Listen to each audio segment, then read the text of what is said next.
తెలంగాణలో మొట్టమొదటి factory outlet Mukunda jewellers మన కొత్తపేటలో ఫిబ్రవరి 14న గొప్ప శుభారంభం. అందమైన ఈ శుభారంభంలో ఎన్నో విశేషాలు. ముకుందా జ్యువెలర్స్ కొత్తపేట.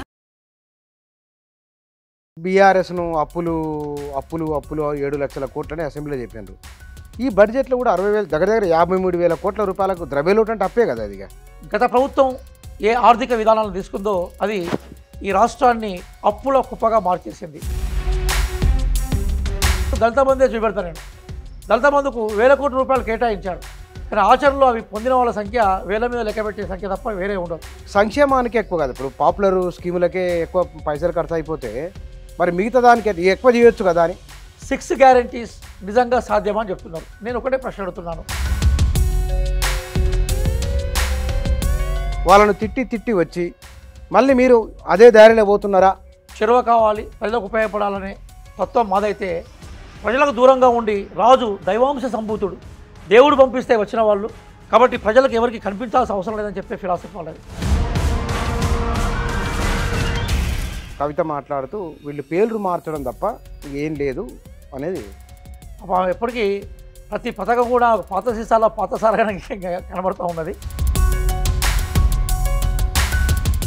నమస్తే. కాంగ్రెస్ ప్రభుత్వం ఏర్పడి 2 నెలలు.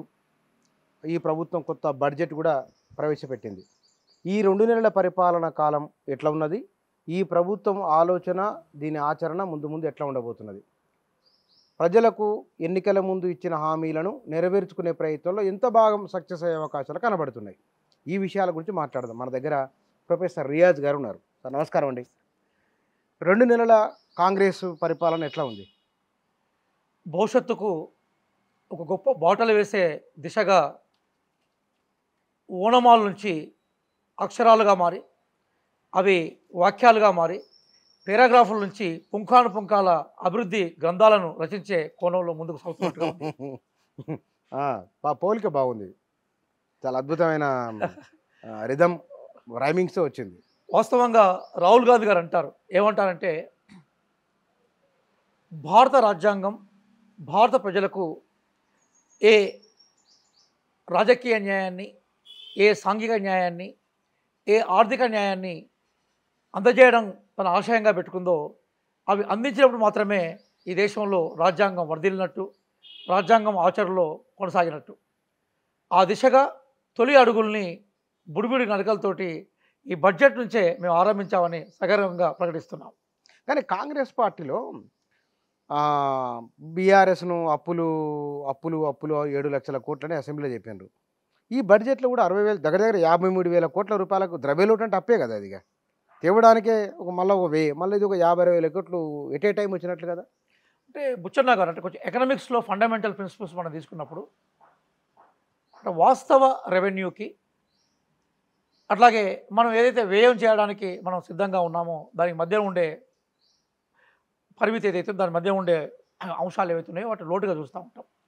అట్లా లోటు సవరించుకునేందుకు అనేక మార్గాలు ఉంటాయి. ఒకటి, మీరు అన్నట్టుగా అప్పులు తీసుకొచ్చి ఆ లోటు సవరించుకునే ప్రయత్నం చేస్తాం. రెండోది, కొత్త వనరులను క్రియేట్ చేసి ఆ కొత్త వనరుల ద్వారా ఆర్థిక వనరులను పరిపుష్టి చేసుకొని దాని లోటు క్రియేట్ చేస్తాం. కొన్ని ప్రభుత్వాలు ఏం చేస్తూ ఉంటే ప్రజల మీద పన్నులు పెంచి ఆ లోటు సరి చేసుకునే ప్రయత్నం చేస్తారు. కానీ ఇక్కడ మీరు గుర్తుపెట్టుకోవాల్సిన విషయం ఏంటంటే ఈ బడ్జెట్లో మీరు అనుకున్న ద్రవ్యలోటు పెద్దగా లేదు. అంటే నిజానికి మనకి గత ప్రభుత్వం ఏ ఆర్థిక విధానాలను తీసుకుందో అది ఈ రాష్ట్రాన్ని అప్పుల కుప్పగా మార్చేసింది అని మనం ఏదైతే చెప్తున్నామో దానికి ప్రధానమైన రీజన్ ఏంటంటే వాళ్ళ దగ్గర మనకి డాంబికాలు, ఆడంబరాలు ఎక్కువగా ఉండేది. తర్వాత కేటాయించిన వనరులు ఎప్పుడు వాళ్ళు అమల్లోకి తీసుకురాలేదు. అంటే కేటాయింపులు జరిగేది తప్ప అవి ఆచరణలో రాకపోయేది. ప్రధానంగా schedule caste, schedule tribe, minorities, మహిళల మీద అట్లాగే పేద వర్గాలకు ఏదైతే వాళ్ళు రాయితీలు ప్రకటించే ప్రయత్నం చేస్తారో అవి ఆచరణ రాలేదు. మీకు దానికి ఉదాహరణకు దళిత బంధే చూపెడతాను నేను. దళిత బంధుకు 1,000 కోట్ల రూపాయలు కేటాయించాడు, కానీ ఆచరణలో అవి పొందిన వాళ్ళ సంఖ్య వేల మీద లెక్కబెట్టే సంఖ్య తప్ప వేరే ఉండదు.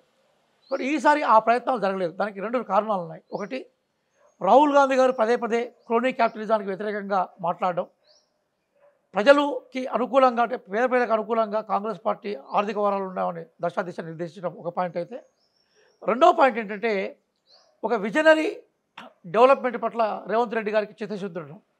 ఇక మరో బలమైన కారణం ఏంటంటే ఇప్పుడున్న మన ఆర్థిక శాఖ మంత్రి ఎవరైతే ఉన్నారో వారు బట్టి విక్రమార్క, వారు ఎకనామిక్స్లో పట్టభద్రులు, పోస్ట్ గ్రాడ్యుయేట్ కావడం, ఇవన్నిటి కారణాల రీత్యా ఈ బడ్జెట్ వాస్తవాలకి అనుకూలంగా ఉంది, వాస్తవాలను ప్రతిబింబించే ఉంది. కాబట్టి మనం అనుకున్నట్టుగా ఇది అప్పులకు దారితీసేలాగా లేదు. అందుకోసం మీరు గతంలో మొత్తం కూడా రెవెన్యూ వ్యయాన్ని బాగా ఫోకస్ చేసే ప్రయత్నం చేసేది. ఈసారి దాదాపుగా 30,000 కోట్ల రూపాయలని క్యాపిటల్ వ్యయం వైపు కూడా, అంటే క్యాపిటల్ అంశాలపై చూపెట్టారు. క్యాపిటల్ వ్యయం మీద పెట్టినప్పుడు రిటర్న్స్ వస్తాయనే విషయాన్ని చూపెట్టే ప్రయత్నమే చేయగలిగినాం మేము. అంటే భవిష్యత్తు అవసరాల దృష్ట్యా మన మూలధనం దాని సరే ఇక అంతా ఆర్థిక పరిభాష కాకుండా ఓకే, రేపు ఉద్యోగాలు వచ్చేది, రేపు మళ్ళీ ప్రభుత్వ ఖజానాకు పైసలు వచ్చేవి, అవి ఒక ప్రయత్నం చిన్న కనబడినట్టు ఉన్నది. కానీ సంక్షేమానికి ఎక్కువ కాదు. ఇప్పుడు పాపులర్ స్కీములకే ఎక్కువ పైసలు ఖర్చు అయిపోతే మరి మిగతా దానికి ఎక్కువ చేయొచ్చు కదా అని. ఇప్పుడు బుచ్చన్న గారు మంచి ప్రశ్న అడిగారు మీరు. కానీ ఒక విషయం గుర్తుపెట్టుకోవాలి. ఒక్కటే విషయం, నేను ఒక ఫిలాసఫీలోకి అంటే హిస్టరీలోకి పోయి వస్తాను. ఏంటంటే గతంలో ఉన్న రాజ్యాలన్నీ కూడా పోలీస్ రాజ్యాలు. పోలీస్ రాజ్యం అంటే అర్థం ఏంటి అంటే ప్రజలకు శాంతి భద్రతను కాపాడడం, విదేశీ దురాక్రమణల నుంచి రాజ్యాలను కాపాడడమే రాజు యొక్క విధిగా ఉండేది. వీటి మనం పోలీస్ రాజ్యాలు అనేవాళ్ళం. ఈ పోలీస్ రాజ్యాలకు వ్యతిరేకంగా ప్రపంచంలో అనేక విప్లవాలు వచ్చాయి. అందులో ఫ్రెంచ్ విప్లవం కానీ, అమెరికన్ విప్లవం కానీ, రష్యన్ విప్లవం కానీ, అలాగే భారతదేశ స్వతంత్ర ఉద్యమం కానీ, ఇవన్నీ కూడా ప్రధానంగా ఈ పోలీస్ రాజ్యాల వ్యతిరేకంగా వచ్చాయి. కాబట్టి ఆధునిక రాజ్యాల యొక్క స్వభావమే సంక్షేమ స్వభావం. ఈవెన్ అమెరికన్ డెమోక్రసీలో కూడా, మనకి యుఎస్ఏలో కూడా మనం చూసినా కూడా హెల్త్ మీద, ఎడ్యుకేషన్ మీద వెల్ఫేర్ ఉంటుంది. అక్కడ ప్రపంచంలో సంక్షేమ రాజ్యం కాని రాజ్యం ఏమి ఉండదు. భారత రాజ్యాంగమే స్పష్టంగా చెప్తున్నది కదా, Indian constitution aim to establish socialist pattern of society, సామ్యవాద రీతి సమాజాన్ని స్థాపించడమే భారత రాజ్యాంగ లక్ష్యం చెప్తుంది. సంక్షేమాన్ని విస్మరించి మనం చేసేది ఏమి ఉండదు. సంక్షేమమే అల్టిమేట్. కాబట్టి సంక్షేమానికి కట్టుబడి ఉంటుంది. కానీ మేజర్ పార్ట్ దానికే పోతే ఎట్లా అని మీకు ఒక విషయం చెప్తాను నేను. ఈరోజు వీళ్ళందరూ ఏమంటున్నారంటే 6 గ్యారంటీస్ నిజంగా సాధ్యమా అని చెప్తున్నారు. నేను ఒకటే ప్రశ్న అడుగుతున్నాను, ఈ 6 గ్యారంటీస్కి ఎంత ఖర్చు అవుతుంది? 6 గ్యారంటీ అమలుకి నేను మేనిఫెస్టో కమిటీ మెంబర్ కూడా బుచ్చన్న, నేను, ప్రొఫెసర్ అల్దాస్ జానయ్య గారు, లింగయ్య యాదవ్ గారు, ఇంకా మా దుద్దిల శ్రీధర్ బాబు గారి నేతృత్వంలో మేము అందరం పనిచేశాం. ఈ మొత్తం 6 గ్యారంటీల అమలుకు వచ్చే డబ్బులు ఖర్చు అయ్యేది ఎంతంటే కేవలం 65,000 కోట్ల రూపాయలే. బడ్జెట్ దాదాపుగా 2,75,000 కోట్ల రూపాయలు అయిపోయింది కదా. అందులో మేము కేటాయించేది 53,000 కోట్ల రూపాయలు కేటాయించాము మేము. మిగతా ఉంటుంది కదా, అంటే 65,000 కోట్ల రూపాయలు కేటాయించాలి. యాక్చువల్గా ఒక 10 కోట్ల రూపాయలు మేము తక్కువ కేటాయించాం. కారణం ఏంటంటే 10,000 కోట్ల రూపాయలు అంటే భవిష్యత్తులో దాని మేము ముందు, ఎందుకంటే ఇది ఓటాన్ అకౌంట్ బడ్జెటే కాబట్టి. అంటే విషయం గుర్తుపెట్టుకోండి అంటే ఇందులో కొత్తగా ఏమీ లేదండి. ఇప్పుడు 19 ఆరోగ్యశ్రీ ఉండేది 5 లక్షలు, ఇప్పుడు దాన్ని 10 లక్షలు తీసుకొచ్చాము మేము. ఉచిత బస్సు ఉండేది, అప్పుడు స్టూడెంట్స్కి దాదాపు ఉచిత బస్సే ఉండేది. వృద్ధులకు కూడా కొన్ని రాయితీలు ఇచ్చి బస్సు ప్రయాణం ఉండేది. ఇప్పుడు దాన్ని మహిళలకు వర్తింపజేసాం. మహిళలకు వర్తింపజేయడం వల్ల మహిళల్లో మొబిలిటీ పెరిగింది కదా, గతిశీలత పెరిగింది కదా. ఇంట్లో వంట రూమ్కే పరిమితమైన మహిళ రోడ్డు మీదకి వస్తున్నది కదా, వచ్చి పని వెతుక్కుంటుంది కదా, ఆ పనిలో తన శ్రమశక్తిని ఉపయోగిస్తుంది కదా. ఆ బస్ ఛార్జీల ద్వారా వచ్చిన మిగుల్ని మళ్ళీ కుటుంబం కోసం ఉపయోగిస్తుంది. పిల్లలకి ఏదైనా పండ్లో, పొలమో, బ్రెడ్డో ఏదో కొనుక్కోబోతుంది కదా. కాబట్టి ఈ స్కీమ్లను జాగ్రత్తగా అర్థం చేసుకున్నప్పుడు వీటి వల్ల జరిగే ప్రయోజనాలు కనబడతా ఉంటాయి. మీరు అన్నట్టుగా దీనికి 1,000 కోట్ల రూపాయలు మొత్తం బడ్జెట్ అంతా వెలకైపోయింది. అట్లా అనుకుంటే కాళేశ్వరం ప్రాజెక్టు ఉంది, 1,30,000 కోట్లకు సంబంధించిన ప్రాజెక్టు. అంటే బడ్జెట్ అంచనా ఎంతైతే ఉందో అంత అంచనాతో కూడుకున్న ప్రాజెక్ట్ అది. కానీ మా మొత్తం స్కీములు కలిపితే 63,000, 65,000కు సంబంధించిందే కదా. కాబట్టి కొంచెం ఈ బడ్జెట్ అంచనాలు, ఈ స్కీమ్లకు సంబంధించిన వ్యయం మీద అంచనా ఉన్నప్పుడు ఎవరికి కన్ఫ్యూజన్ ఉండదు. కానీ బీఆర్ఎస్ వాళ్ళు అంటున్నది అప్పటికిప్పటికీ వాళ్ళను తిట్టి వచ్చి మళ్ళీ మీరు అదే దారిలో పోతున్నారా? రెండింటి మధ్య చాలా వైరుధ్యం ఉన్నారు సార్. ఇంతకుముందు నేను చెప్పిన రెండు మూడు చెప్పండి వైరుధ్యాలు. ఇంతకుముందు చెప్పిన పోలీస్ రాజ్యం వాళ్ళది, సంక్షేమ రాజ్యం వాళ్ళది. ప్రజాప్రతినిధులు అంటే ప్రజలకు సేవకులే, నిత్యం ప్రజలకు అందుబాటులో ఉండాలని భావించే మేము అసలు ప్రజలతో సంబంధం లేకుండా పరిపాలన కొనసాగుతుంది. ముఖ్యమంత్రి గారు ఎందుకు ప్రజలకు కనిపించాలి, ముఖ్యమంత్రి గారు ప్రజలకు కనిపించి ఏం చేస్తారని చెప్పిన భాష వాళ్ళది. అంటే మా ఫిలాసఫీలో తేడా ఉంది. ప్రజలకు చెరువ కావాలి, ప్రజలకు ఉపయోగపడాలనే తత్వం మాదైతే, ప్రజలకు దూరంగా ఉండి రాజు దైవాంశ సంభూతుడు, దేవుడు పంపిస్తే వచ్చిన వాళ్ళు, కాబట్టి ప్రజలకు ఎవరికి కనిపించాల్సిన అవసరం లేదని చెప్పే ఫిలాసఫీ వాళ్ళది. కాబట్టి ఫిలాసఫీ అంటే పరిపాలన తత్వంలోనే తేడా ఉన్నది. ఇక రెండో విషయానికి వస్తే మీరు చెప్పినట్టుగా మేము చాలా గ్రాస్ రూట్లో ప్రజలకు ఏం కావాలో మేము గుర్తించాం. మొట్టమొదటిసారిగా కుటుంబంలో సంక్షేమాన్ని బాగా కోరుకునేది తల్లి. తల్లికి పేగుబంధం ఉంటుంది తనయునితో కాబట్టి, బిడ్డలతో కాబట్టి. కాబట్టి ఆ తల్లి పరిపుష్టి అయితే కుటుంబం పరిపుష్టి అవుతుంది. కాబట్టి మదర్ని మేము మొట్టమొదటిసారిగా ఎకనామిక్గా ఎంపవర్మెంట్ చేసే ప్రయత్నం చేశాం. మీరు చెప్పిన గృహలక్ష్మి పథకంలో భాగంగానే నెలకు 2500 బహుశా మార్చి నుంచో ఏప్రిల్ నుంచి స్టార్ట్ అవుతుంది. అది ఇచ్చే ప్రోగ్రాం కానీ, ఉచిత ప్రయాగరం కానీ, ఇవి రెండు మేము ఇచ్చే ప్రయత్నం చేశాం. అలాగే కరెంటుకి సంబంధించిన బిల్లు ఏదైతుందో దానికి టెన్షన్ లేకుండా 200 యూనిట్లకు ఫలితం చేసే ప్రయత్నాన్ని వచ్చే నెలలో దాన్ని ఇంప్లిమెంట్ తీసుకొచ్చే ప్రయత్నం చేస్తున్నాం. మూడో అంశం ఏంటంటే రైతు బంధుగా అమలు చేయాలని ప్రయత్నం చేస్తూ ఉన్నాం. వాళ్ళ దగ్గర అది భూస్వామ్య బంధు అంటే బంజరు భూములు, అలాగే పనికిరాని భూములు, గుట్టలు, మనకి బేసికల్గా మనకి కంచెలు అన్నీ కూడా కాదేది రైతు బంధుకు అనరావు అని చెప్పేసి వాళ్ళు అన్ని పట్టుకొచ్చారు. మేము ఇలా క్లియర్ చెప్పాం కదా, రైతు బంధు అంటే సాగు భూమి ఎవరి దగ్గర ఉందో సాగుభూమికి ఇచ్చే పంట సహాయం.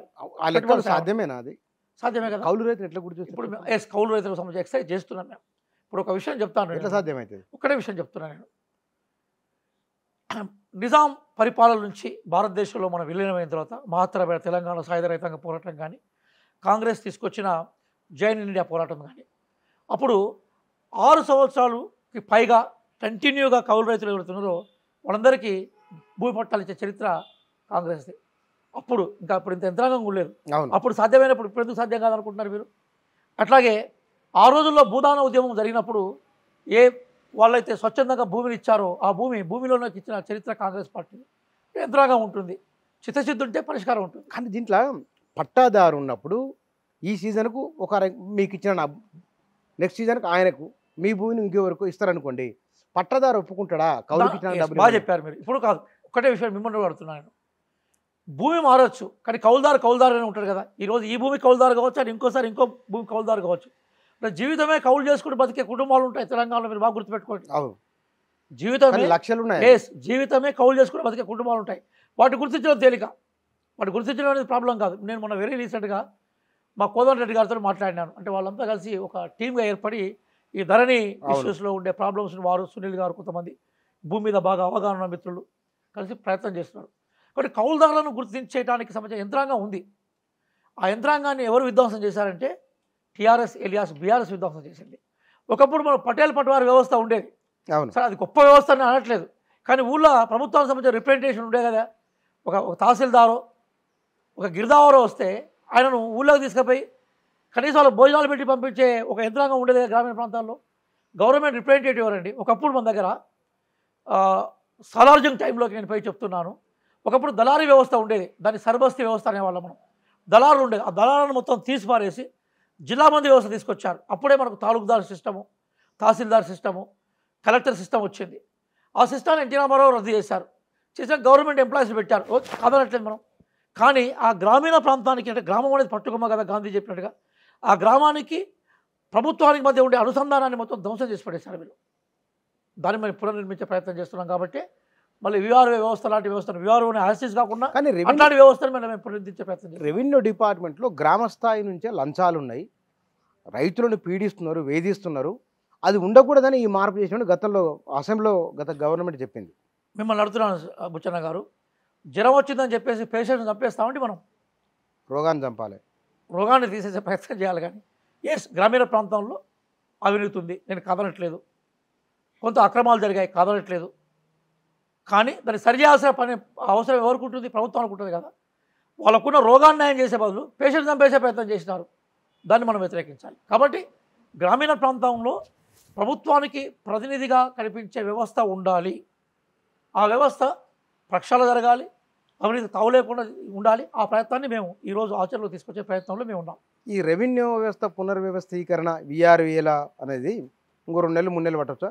బహుశా నాకు తెలిసి మళ్ళీ మనకు యాసంగి ముగిసిన తర్వాత మళ్ళీ ఎప్పుడైతే మనం ఖరీఫ్ కోసం పోతూ ఉంటామో ఆ టైం మధ్యలో జరిగే అవకాశం ఉందని నేను అనుకుంటున్నాను. అంటే నెక్స్ట్ భరోసా వరకు, రైతు భరోసా వరకు జరగవచ్చని అనుకుంటున్నాను. గవర్నమెంట్ చాలా సీరియస్గా ఉంది. అంటే నెక్స్ట్ రైతు భరోసా వరకు పట్టాదారులకు, కౌలుదారు ఇద్దరికి ఇప్పుడు ఒక్కటి బుచ్చన్న గారు, ఇప్పుడు దీన్ని మనం ఏమన్నాం అంటే పంటకు పెట్టుబడి సహాయం అన్నాం మనం. రైతు బంధు ఉద్దేశం అదే కదా. కానీ జరిగింది ఏంది అంటే, నువ్వు రైతు బంధు వేసేవారికే పాపం వచ్చిన డబ్బుల్ని నువ్వు ఏదైతే బ్యాంకు నుంచి రుణం తీసుకుంటున్నావు ఆ రుణాన్ని కట్టడానికే, వడ్డీలు కట్టడానికే సరిపోయింది కదా. అవును. రుణమాఫీ సంపూర్ణంగా జరగకుండా, మళ్ళీ చెప్తున్నాను, రుణమాఫీ సంపూర్ణంగా జరగకుండా రైతు బంధు అనేది నిజంగా పంట సాయం వైపు పోదు. ఇది చాలా క్లియర్, ఇది ఫండమెంటల్ పాయింట్. కానీ టీఆర్ఎస్ ఎలియాస్ బీఆర్ఎస్ ఎప్పుడు కూడా ఆ రుణమాఫీని సక్రమంగా చేసే ప్రయత్నం చేయలేదు. ఆ ఒక 2 లక్షల రుణం ఉన్నప్పుడు దాన్ని 20,000 30,000 18,000 ఇచ్చినప్పుడు ఏమయ్యేది, ఆ వచ్చిన డబ్బులు ఖర్చుకయ్యేది, వేరే రూపాల్లో ఖర్చుకయ్యేది, లేదా వడ్డీలు కట్టడానికి అయ్యేది.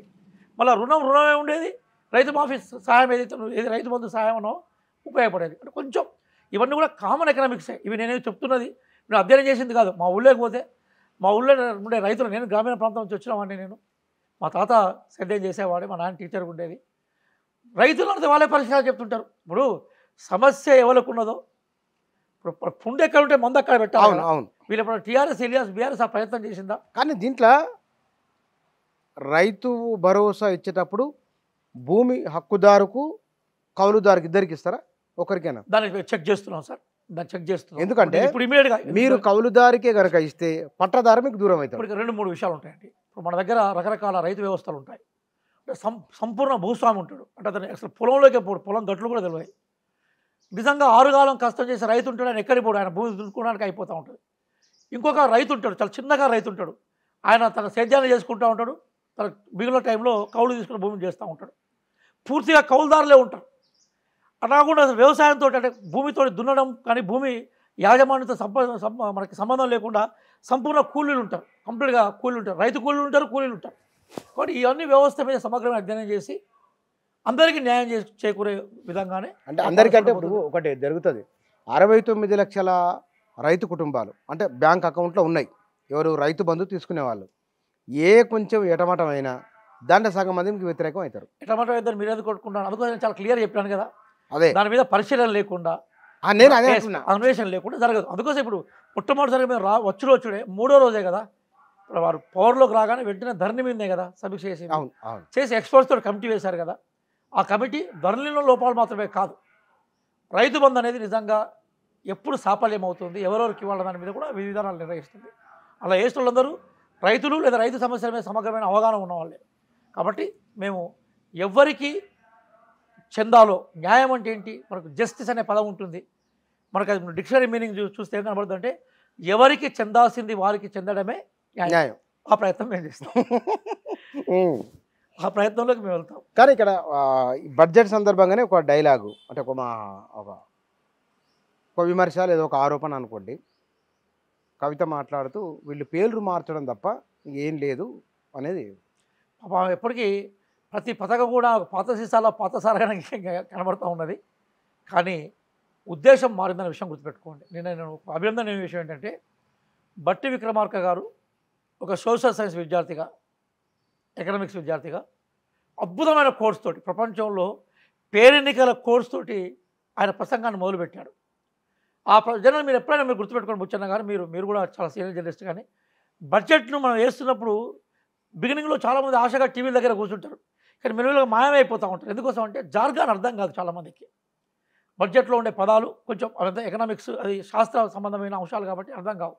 కానీ బట్టి విక్రమార్క గారు చాలా ఫలవంతంగా, చాలా రసవత్తరంగా, సామాన్యులు కూడా బడ్జెట్ అర్థమయ్యేలాగా ఆయన ప్రసంగించాడు. తర్వాత డాక్యుమెంట్స్ కూడా బయటకు వచ్చాయి, మీకు కూడా దాని పీడిఎఫ్లు వచ్చి ఉంటాయి, బహుశా అందరికీ అర్థమయ్యేలాగా ఉంది. ఇప్పుడు కవిత గారు అర్థం చేసుకోవాల్సింది ఏంటంటే, పాపం ఆమెకు బేసికల్గా జీర్ణించుకోలేకపోతున్నది. అంటే జీర్ణించుకోవడానికి కూడా ఒక విశాలమైన హృదయం ఉండాలి కదా, ఎందుకంటే ఆమెకు ఫిలాసఫీ లేదు కదా. మేమందరం చిన్నప్పుడు మేము కొంచెం లెఫ్ట్ భావజాలంతో ప్రభావితమైన వాళ్ళం. నేను వరంగల్లో చదువుకున్నాను కాబట్టి మా దగ్గర రాడికల్ ఉద్యమం ఉండేది, అది మమ్మల్ని ప్రభావితం చేసింది. దాని తర్వాత సామాజిక ఉద్యమాలు వచ్చాయి. కాళీశ్రామ్ గారు ఉన్నప్పుడు కాళీశ్రామ్ గారు ఉపన్యాసాలను కూడా 1-2 చోట్ల నేను అప్పుడు విద్యార్థిలో ఉన్నాను, డిగ్రీ అట్లా చదువుతున్నాను, డిగ్రీలో పీజీలో ఉన్నాను. ఆ టైంలో వారి ఉపన్యాసాలను ట్రాన్స్లేట్ చేసే అవకాశం వచ్చింది, అంటే సోషల్ జస్టిస్ మీద మాకు అవగాహన వచ్చింది. తెలంగాణ ఉద్యమంలో వచ్చాం, కానీ కవిత గారు కానీ కేటీఆర్ కానీ అట్లాంటి నేపథ్యాలు లేవు. వాళ్ళ నాయన తెలంగాణ ఉద్యమం మీద ఆయన మాట్లాడుతూ ఉంటే వీళ్ళు వచ్చి ఆ పక్కన వాళ్ళు ఈ పక్కన నిలబడితే మంచిదే, కానీ పక్కన ఉన్న వాళ్ళందరూ తోసేసి నిలబడ్డారు కాబట్టి ఫిలాసఫీ లేని వీళ్ళకు, ప్రజా జీవితంలో ఉండే సమస్యలు తెలియని వీళ్ళకి, అసలు సంక్షేమం అంటే అర్థం తెలియని వీళ్ళకి, ఏ ప్రజల పునాదుల మీద నిలబడి ఈరోజు ఉన్నతమైన జీవితాన్ని ఆస్వాదించారో దాని విలువ ప్రజలు ఇచ్చిన ఓట్ల విషయం తెలియని వీళ్ళకి సంక్షేమానికి పెద్దపీట వేస్తున్న ఈ బడ్జెట్ విమర్శించే అర్హత లేదని నేను కాంగ్రెస్ పార్టీ అధికార ప్రతినిధిగా భావిస్తున్నాను. కానీ దేశపతి కూడా ఒక మాట అన్నారు, కాకతీయులది కుతుబ్షాహీలేవి రాజముద్రలో తీసుకోవడానికి, అంటే ప్రభుత్వ అధికారిక ముద్రగా చిహ్నంగా తీసుకోవడానికి సంప్రదాయంగా తీసుకున్నాయే తప్ప అవి రాచరికపు ఆనవాళ్ళు కావు అని అన్నారు. గద్దర్ ఒకటి అంటాడు, దేశపతి గారు వినాలి, నా మిత్రుడే, పాత మిత్రుడు. ఏ కాలంలో ఏ యుగంలో రాజులు ప్రజలకు మేలు చేసేది, ప్రజల రక్తమును పరమాన్నంగా రాజులు తిన్న రాజ్యం తెస్తావా? గద్దర్ గారు కోట్ చేస్తూ ఉన్నారు.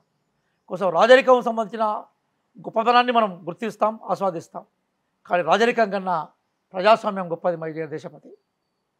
ఇక్కడ ప్రజాస్వామ్య పునాదుల మీద ఈ ప్రభుత్వం ఏర్పడింది, ప్రజల దీవెనతో ఏర్పడింది. కాబట్టి మీరు కాకతీయుల యొక్క ఔన్నత్యాన్ని, కుతుబ్షాల ఔన్నత్యాన్ని, నిజాం చేసిన మంచి పనులని, అంతకుముందు ఈక్ష్వాకులు కానీ అంతకుముందు శాతవాహనులు కానీ, తెలంగాణ ప్రాంతాన్ని ఏర్పరిచిన మనకి ప్రధానంగా కందూరి చోళులు కానీ, ఆ పరిపాలన మీద మాకు అవగాహన ఉన్నది. దేశపతి కన్నా ఎక్కువ చరిత్ర నేను చెప్తాను నేను. కానీ రాజరిక వ్యవస్థలో ఏమున్నా కూడా ఆ రాజరిక వ్యవస్థ కన్నా గొప్పది ప్రజాస్వామ్యం. ఎందుకోసం అంటే democracy is a form of government where everybody has a share. కాబట్టి ప్రజా పునాదుల మీద మా చైనాలను నిర్మించే ప్రయత్నం చేస్తాం. కాబట్టి నెహ్రూయన్ డెమోక్రసీ ఏదైతుందో అది మన తెలంగాణలోకి రాబోతుంది. దేశపతి గారు మీరు చూడబోతున్నారు. ఓకే, కానీ మీరు పేరు మార్పు అనేది టీజీ, ఇది అప్పుడు తెలంగాణ ఉద్యమం జరిగినప్పుడు ఉన్న ఒకటి, తర్వాత అందశ్రీ ఇది రాష్ట్ర గీతంగా పెట్టాలనేది ముందు అనుకుంటూ వస్తున్నారు కదా, ఏవైతే ఉన్నాయో దానికి కౌంటర్ పార్ట్ చేద్దామని ఒక పక్క ప్లాన్తోనా రావడం అంతా. ఇప్పుడు బుచ్చన్న గారు, మీరు చాలా సాధారణమైన జీవితం నుంచి ఈరోజు జర్నలిస్ట్గా మీరు ప్రసిద్ధి పొందారు. మీ జీవితం మాత్రం సాధారణంగా స్టార్ట్ అయింది. నేను గట్లే స్టార్ట్ అయినా. మన ఇద్దరం ఒకసారి ఆటోలో కలుసుకున్నాం, యాదికుందో లేదు, అది షేరింగ్ ఆటోలో 5 రూపాయలే, యాదికుందో లేదు. దట్ ఈస్ అవర్ లైఫ్ కదా బుచ్చన్న. మీరే మర్చిపోతారు లైఫ్. ఇద్దరం కలిసి ఆటోలో 5 రూపాయలు, మీరు ఇచ్చిన 5 రూపాయలు. బుచ్చన్న నేను ఇతడే 5 రూపాయలు కదా ఇస్తాను, నా పైసలు మీరే ఇచ్చిండు. యాదికుంది నాకు. అంటే మనము ఆ రోజులలో ఏం పెట్టుకున్నాం. మొన్న రాత్రి నాకు 3 రోజుల క్రితము ప్రొఫెసర్ కేశవరావు జాదవ్ డ్రైవర్ రాజు ఫోన్ చేశాడు. ఆ పిల్లాని పేరు కొంచెం హైలైట్ చేసుకుందాం మనం. ప్రొఫెసర్ కేశవరావు జాదవ్ గారు మొట్టమొదటిసారిగా కారు స్టిక్కర్కి టీజీ అని వేసుకున్నాడు ఆయన. రాజు ఇప్పటికీ పిల్లవాడు మొన్న జాదవ్ గారి జయంతి ఉత్సవాలు చేశాడు, ఆయన స్మరణ ఉత్సవాలు చేశాడు. మొట్టమొదటి స్టిక్కర్ అండి అది, తెలంగాణ మొట్టమొదటి స్టిక్కర్ అది. మనందరం టీజీనే కదా, తెలంగాణ అన్నాం కదా. అన్ని రాష్ట్రాల లెక్క తెలంగాణ ఉంటుంది తప్ప టీఎస్ స్టేట్ అనేది ఎక్కడికైనా ఏ రాష్ట్రానికి ఉందో చూపెడతారు నాకు ఒకసారి. స్టేట్ అనే పదం ఏ రాష్ట్రానికి ఉందో ఒకసారి చూపెట్టండి. ఉన్న పేరే టీజీ, మార్చింది మీరు కదా టీఎస్గా. ఉన్న పేరు టీజీ, మార్చింది మీరు కదా. ఈరోజు మళ్ళీ పేరు మార్పు అని మాట్లాడడం అనేది బహుశా మీకు చరిత్రను మర్చిపోయి ఉంటారు, లేదా కళ్ళు 10 ఏళ్ళ అధికారం మత్తుతోటి మిమ్మల్ని బయలుగమ్మించేలా చేస్తుంది. ఒరిజినల్ పేరు టీజీ, ఆ ఒరిజినల్ పేరు టీజీనే తీసుకున్నాం. మళ్ళొక విషయం గుర్తుపెట్టుకోండి, విప్లవోద్యమాలు బాగా జరుగుతున్నప్పుడు తెలంగాణలో లాల్ సలాం పాట చాలా అద్భుతమైన చైతన్య గీతికి ఉండేది. ఆ ఐడియాలజీ నమ్మే వాళ్ళకి తెలంగాణ ఉద్యమం జరుగుతూ ఉన్నప్పుడు చైతన్య గీతికి ఏముండేది, అందశ్రీ రాష్ట్ర ఇదే కదా, జయ జయ హో తెలంగాణ కదా. ఎంత అద్భుతమైన అందశ్రీ గారు నేను ఒక మాట అన్నారు, ఇంతకన్నా గొప్ప పాటను మీరు క్రియేట్ చేయండి, చేస్తే రాష్ట్రగీతంగా తీసుకురండి, మాకు అభ్యంతరం అన్నారు. నేను కాదు, అందశ్రీ గారు అన్నారు. అందశ్రీ గారి జీవితం ఎంత గొప్పది. తెలంగాణ వచ్చినాక కూడా ఆయన నది ఒక ప్రాంతాన్ని ఎంత అద్భుతంగా అభివృద్ధి చేస్తున్న విషయం చూసేందుకు ప్రపంచంలో నదులను తిరిగాడు ఆయన. అందశ్రీ గారిని కేవలం జయ జయ తెలంగాణ దగ్గర మనం ఆపుతున్నాం, కానీ ఆయన ప్రపంచంలో ఉండే నదీ వ్యవస్థలన్నింటి మీద అధ్యయనం చేశాడు. నేను ఒకసారి బుక్ ఫేర్లోకి, నేను ఇప్పుడు సీఎంఓలో ఉన్న ముఖ్యమైన మన పరిపాలన అధికారిగా ఉన్న అయోధ్య రెడ్డి ఇద్దరం కలిసి పుస్తకాల కోసం మేము పోతే అందశ్రీ గారు మాకు అక్కడ యాక్సిడెంట్గా కలిశారు. కలిసి మన అదే అందశ్రీ గారిని మేము మళ్ళీ తీసుకుపోయి రేవంత్ రెడ్డి గారు కల్పించిన తర్వాత వారు భోజనాన్ని పిలిచారు. కనీసం నువ్వు ఇంటి దగ్గర మాట్లాడేందుకు ఆహ్వానించాలి అందశ్రీని కేసీఆర్ గారు, కానీ వారు భోజనానికి పిలిచి భోజనం పెట్టాడు. గద్దర్ గారిని గోడవతల్లో పెట్టాడు. గద్దర్ గారిని ఘనమైన సన్మానం చేయడం కాదు, గద్దర్ గారు చనిపోయినా కూడా విందులకు మేము టికెట్ ఇచ్చే ప్రయత్నం చేశాం. కాబట్టి ప్రజా గాయకుల పట్ల, ప్రజా సంస్కృతి పట్ల, ప్రజా ఉద్యమాల పట్ల ఎవరికి ప్రేమ ఉందనే విషయం మనకు కనబడుతుంది. ఇది పేరు మార్పు కాదు, ఇది తత్వం యొక్క మార్పు. ఇది పేరు మార్పు కాదు, ప్రజల యొక్క ప్రేమకు చిహ్నంగా ప్రయాణం చేసే మార్గదర్శకం గుర్తు. అంటే భావోద్వేగాలు ఆనాడు తెలంగాణ ఉద్యమాన్ని నడపడానికి ఎంతైతే వాహికలుగా పనిచేసినాయో ఆ భావోద్వేగాలను మరోసారి కాంగ్రెస్ పట్టుకున్నది. అంటే వాళ్ళను సెట్ బ్యాక్ చేయడం. ఒక్క విషయం చెప్తాను బుచ్చన్న గారు, మీరు నవ్వుతారు. నేను ఆ రోజు గడి ముంగట గోడలు కూలిపేసినప్పుడు, గడి అని ఎందుకు అంటున్నంటే తెలంగాణలో రెండు భిన్నమైన పోరాటాలు ఎప్పుడైనా గడి సంస్కృతి, దాన్ని ఎదిరించే సంస్కృతి. మనకు బ్యారికేడ్లను తొలగించిన తర్వాత వాళ్ళు చెప్పిన ప్రగతి భవన్ చాలా కాలం దాన్ని చీకటి భవన్గా మార్చారు. దాన్ని ఓపెన్ చేస్తే చాలామంది లోపల కురికినారు. నేను కూడా చూడలేదాన్ని అంతకుముందు, నేను కూడా లోపల కురికిన. కుడితే చాలామంది ఏమన్నారంటే, సార్ ఈరోజే తెలంగాణ వచ్చినట్టు మాకు అనిపిస్తాను సార్ అన్నారు. ఈ first dialogue what my student. దానికి కారణం చెప్తాను. తెలంగాణ ప్రజలకు పోరాటం ఎప్పుడు కూడా మనకి రోజీ రోటీకా పోరాటం మాత్రమే కాదు, తెలంగాణ పోరాటం ఆత్మగౌరవ పోరాటం కూడా. అదే చాలా ప్రధానమైనది అది. అందుకోసం మీకు ఇక్కడ ఒక కొమరం భీమ్ కనిపిస్తాడు, ఒక చాకలి ఐలమ్మ కనపడతారు. కొమరం భీమ్ గారు కానీ చాకలి ఐలమ్మ తెలంగాణ తల్లి, తెలంగాణ ప్రజలకు. అట్లాగే మీకు ఇక్కడ తురేబాజ్ ఖాన్ గారు కనిపిస్తాడు, మొఘల్ టైంలో మనకి బ్రిటిష్ టైంలో వాళ్ళకి వ్యతిరేకంగా. అనేక ఎగ్జాంపుల్ మనం చెప్పడానికి అవకాశం ఉంటుంది. తర్వాత భయంకరంగా నరకబడ్డ జర్నలిస్ట్ షోయబుల్లా ఖాన్ కనబడతాడు, దొడ్డి కొమరయ్య కనబడతాడు. ఇక్కడ సమ్మక్క సారలమ్మ అప్పుడు కాకతీయుల పెత్తందారి విధానానికి వ్యతిరేకంగా పేద ప్రజలను పీల్చి ఒక జాబితా ఉంది అది చెప్తున్నాను. కాబట్టి తెలంగాణ ప్రజలు కేవలం రోజీ రోటీ అంటే కేవలము ఆహారం కోసమే లేదా వాళ్ళ కడుపు కోసం మాత్రమే పోరాడిన చరిత్ర కన్నా ఆత్మగౌరవం కోసం చేసిన పోరాటం ఉంది. అందుకోసం టీఆర్ఎస్ ఏలియాస్ బీఆర్ఎస్ పడిపోగానే ఓడిపోగానే అందరూ ఏమనుకున్నారంటే, ఆహా స్వేచ్ఛ వచ్చింది అనుకున్నారు. ఆ ప్రగతి భవన్లోకి వేలాదిగా వస్తున్న నాకు ఎట్లా కనబడదంటే, మన చిన్నప్పుడు మీరు కూడా సోషల్ సైన్స్ స్టూడెంటే కాబట్టి బాస్టిల్ గోడలు బద్దలైన తర్వాత ఫ్రెండ్షిప్లో మనం చిన్నప్పుడు చదువుకున్నాం. అట్లాగే రీసెంట్గా శ్రీలంకలో విక్రమ్ సింగే వాళ్ళ బంగ్లా రాజభవనంలోకి జన్మ ఎట్లా పోయి దాదాపుగా వాళ్ళ వాష్రూమ్లో దాకా పోయి కూడా బద్దలు చేసిన సందర్భాన్ని మనం చూసాం. అట్లా కనబడ్డదండి. మరి ప్రజలు ఏం కోరుకున్నారంటే స్వేచ్ఛను కోరుకున్నారు. నిజంగా రాజభవనం అట్లున్నదా? అట్లే ఉన్నది. ఆధునిక భవంతి దాంట్లో కొంత ఫ్రెంచ్ టెక్నాలజీని, కన్స్ట్రక్టివ్ టెక్నాలజీని తీసుకొచ్చారు. పెద్ద ఎకరాల కొద్ది భూమి, అక్కడ ఆ కాలనీకి రోడ్డు ఉండే, దాన్ని మొత్తం మూసేశారు. అక్కడ ఏంటంటే సరే ఆ భవనం ఎట్లా ఉందనే దానికన్నా క్వశ్చన్ కాకుండా ఆ భవనం ఎవరి కోసం కట్టారనేది క్వశ్చన్. ఎప్పుడైనా చాలా ప్రచారాలు మీరు లోపలికి చూసాను, నేను లోపలికి వెళ్ళలేదు, నేను చూడలేదు. అది ఇంద్రభవనం, రాజభవనం, 200 రూములు, తర్వాత దాంట్లో ఒక స్విమ్మింగ్ పూల్ ఉంది. నిజమే, మీరు వెళ్ళి చూడాలి, జనం కూడా పోయి చూడాలి. ఇప్పుడు నేను ఏమంటున్నానంటే, అంటే ఎందుకు ఆ విషయాన్ని ప్రస్తావిస్తానంటే, ప్రజలు ఎప్పుడైనా కూడా తమ ఎన్నుకున్న పద్ధతులు తమకు అనుకూలంగా ఉండాలని కోరుకుంటారు సార్. ఇక్కడ ఇది రాజరికం కాదు, వారసత్వం కాదు. ఎమ్మెల్యే, ఎంపీ, మినిస్టర్స్, సీఎం కానీ పిఎం కానీ ఎవరైనా కూడా ప్రజల ఓట్లతోటే ఆ అధికారంలోకి వచ్చి నిర్ణయాలు తీసుకునే అవకాశం వచ్చినప్పుడు వాళ్ళు మొట్టమొదటిసారిగా ప్రేమించాల్సింది ఎవరిని? ప్రజల్ని కదా. ప్రజలను ప్రేమించకుండా పెద్ద పెద్ద గోడలు, దానిపైన ఇనుప కంచెలు, దానికి కరెంటు షాకులు, బ్యారికేడ్లు, ఇదేమన్నా వ్యవస్థ? ఇది రాజరిక వ్యవస్థ. రాజరిక వ్యవస్థలో అయినా కూడా పొద్దుగాల రాజు గంట కొడితే బయటకు వచ్చి మాట్లాడే సందర్భాలు కనబడుతూ ఉంటాయి. షాజహాన్ గురించి మనం చదువుకున్నాం. మనం అశోకుడు అయితే జనం మీదకి వచ్చాడు, రుద్రమాదేవి అయితే మారువేషం వేసుకొని రాత్రిపూట జనాల దగ్గరికి ఏమనుకుంటారో తెలుసుకున్న సందర్భాలు చూసాం మనం. గంట కొడితే బయటకు వచ్చిన రాజు ప్రజల సమస్యల మీద స్పందించిన సందర్భాలను చూసినాం మనం. ఈరోజు గంట కాదు కదా, గడి దగ్గరికి పోయి ముట్టుకుంటానికి కూడా స్వేచ్ఛ లేని సమాజాన్ని మనం చూసాం. మనం దాని దగ్గర ఎవరైనా ఆటో ఆపితే మీరు నమ్ముతారు. మీరు ఆటో డ్రైవర్ అడగండి, ఈ వాళ్ళన్న ప్రగతి భవన్ దగ్గర ఆటో ఆపితే ఎంత పెనాల్టీ వేసారో అడగండి. అవునా? ఎస్ట్ పెనాల్టీ వేసారు. మీరు ఆటో డ్రైవర్లు అడగండి. మొట్టమొదటిసారిగా సంతోషపడేది ఆటో డ్రైవర్లే. ఇక్కడ ఆపడానికి అవకాశం లేదు, ఆపితే మన మీద ఫైన్. మొత్తం సీసీ కెమెరాలు ఇక్కడ నుంచి అక్కడ దారి పొడుగునా మొత్తం ఇప్పుడు నీయర్స్ ఉంటాడు, నాస్ ఉంటాడు, లేదా ఇంకోటి మొట్టమొదటిసారి హైదరాబాద్లో ఉన్నాడు, సీఎం ఎట్లా ఉండని ఏదో సెల్ ఫోన్తో ఫోటోలు తీసుకుంటే వాడు ఫినిష్ అయ్యి ఆ రోజు అన్నట్టు మొత్తం టోటల్గా సీసీ కెమెరాలతో. అంటే ఈ సంస్కృతి ఇంతకు చెప్పాను కదా, ఒక పదం ఉపయోగించాను, రాజు దైవాంశ సంబుద్ధుడు కాదు, it is a divine right theory. రాజు ప్రజలకు సేవకుడు, అది ప్రజాస్వామ్యం. ఆ విలువలు మరిచారు కాబట్టి ప్రజలు అటు ఉత్తర తెలంగాణలో ఒక చెంప, దక్షిణ తెలంగాణలో చెంప, 2 చెంపలు కొట్టేసి దింపేశారు.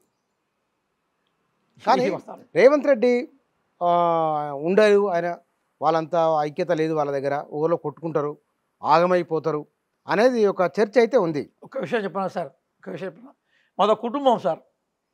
కుటుంబంలో ఆ మాత్రం కూడా మాట్లాడుకోకుండా అది కుటుంబం ఎందుకు అవుతుంది సార్? శత్రు శిబిరాలు అవుతుంది కదా. మీ అందరికీ ఒక లక్ష్యం ఉంది కదా. ఆ లక్ష్యం ఏంటి? కాంగ్రెస్ పార్టీ అధికారంలో తీసుకురావాలి, ఎన్నుకున్న ప్రజలకు న్యాయం చేయాలి.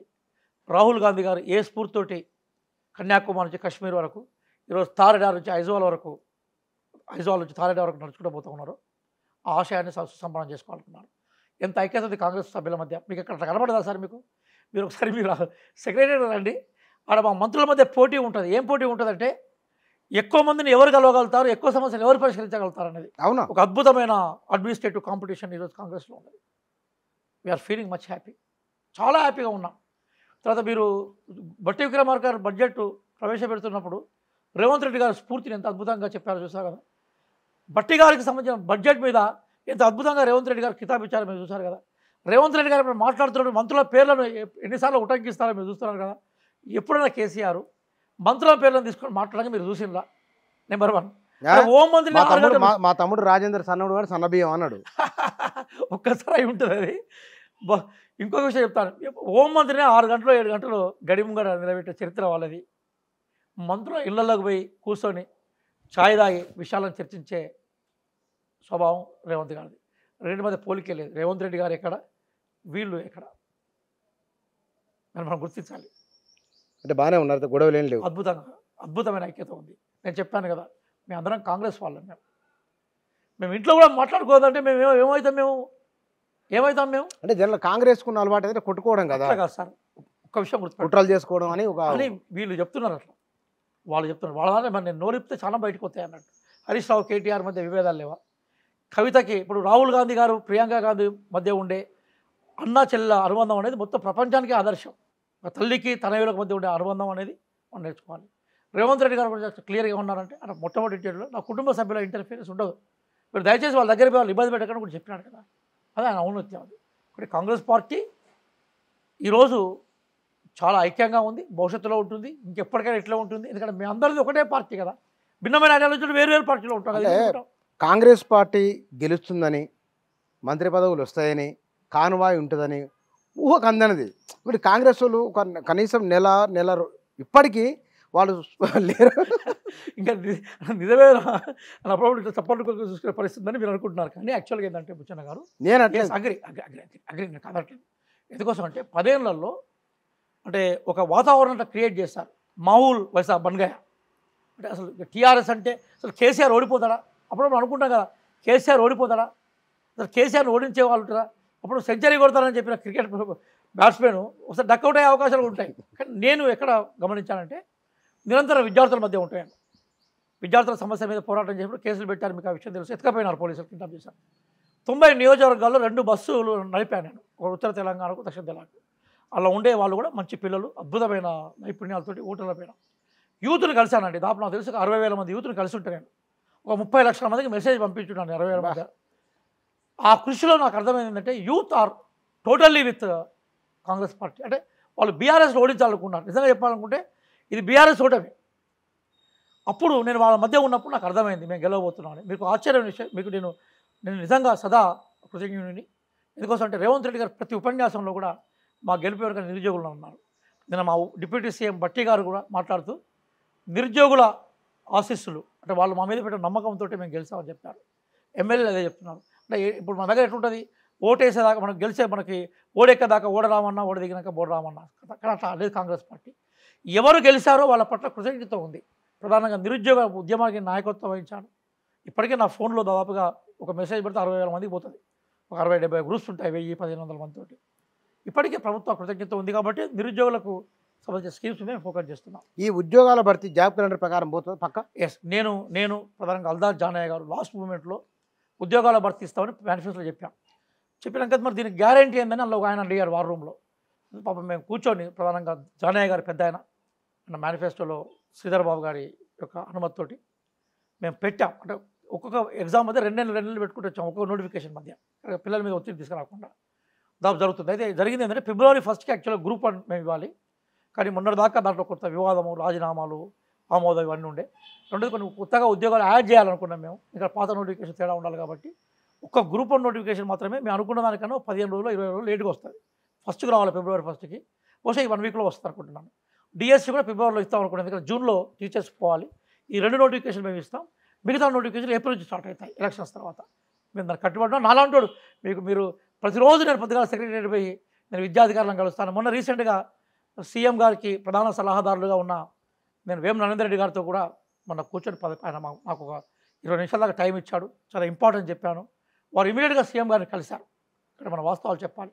సార్ రియాజ్ వీళ్ళందరూ వచ్చారు, మేనిఫెస్టో కమిటీ మెంబర్స్ వచ్చారు, సీఎం గారు కూడా సానుకూలంగా స్పందించారు. అందుకోసమే నిన్న బడ్జెట్ మొన్న అంతకుముందు పోలీసు నియామకాల మీద గ్రూప్ 1 మీద సీఎం గారు స్వయంగా ప్రకటన చేస్తే నిన్న బట్టి విక్రమార్క గారు మన డిప్యూటీ సీఎం గారు మెగా డిఎస్సి ప్రకటన చేశారు. ఆ దిశగా నడుస్తుంది గవర్నమెంట్.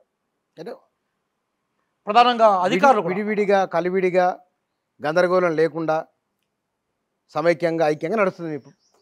ఎస్ అంటే ఒకటి తెలుసు కదా సార్, కలిసి ఉంటే కలదు సుఖం, విడిపోతే పడిపోతాం. కాబట్టి మేము కలిసి ఉన్నప్పుడు అందరం హ్యాపీగా ఉంటాం, ప్రజలకు సేవ చేస్తాం. ఏ పార్టీ మాకు ఈ అవకాశం ఇచ్చిందో, ఏ ప్రజలు మమ్మల్ని ఎన్నుకున్నారో వాళ్ళకు న్యాయం చేయడమే మేము ప్రథమ కర్తవ్యంగా ఉంటుంది కదా. కాబట్టి కలిసి ఉంటే మేము ఖచ్చితంగా ఈ రాష్ట్రానికి న్యాయం చేస్తామనే ఒక స్ఫూర్తి మమ్మల్ని అనిపిస్తుంది. Sir thank you sir, thank you very much. 2 నెలల కాంగ్రెస్ పాలన, కాంగ్రెస్ పార్టీలో ఉన్న ఐక్యత, ఎందుకంటే బీఆర్ఎస్ వాళ్ళు చెప్తున్నారు కదా ఉండదు అని, అది ఎట్లా నిలబడుతుందో, ఈ ప్రభుత్వం ఏం చేసింది, ఏం చేయబోతున్నదో ఇత్యాది అంశాలకు సంబంధించిన అభిప్రాయాలు వారివి. Thank you.